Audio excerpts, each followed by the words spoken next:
বিসমিল্লাহির রহমানির রহিম। আসসালামু আলাইকুম।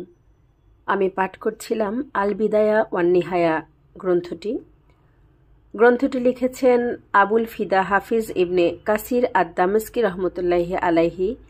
বইটি বাংলায় অনুবাদ করেছেন মাওলানা সৈয়দ মোহাম্মদ এমদাদউদ্দিন, মাওলানা মোহাম্মদ মহিউদ্দিন, মাওলানা বোরহানউদ্দিন এবং মাওলানা মোহাম্মদ আবু তাহের।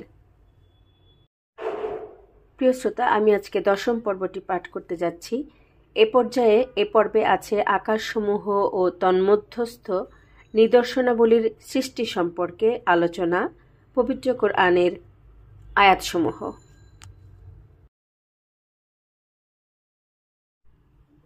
তিনি স্থাপন করেছেন অটল পর্বতমালা ভূপৃষ্ঠে এবং তাতে রেখেছেন কল্যাণ এবং 4 দিনের মধ্যে এতে ব্যবস্থা করেছেন খাদ্যের। সমভাবে যাচনা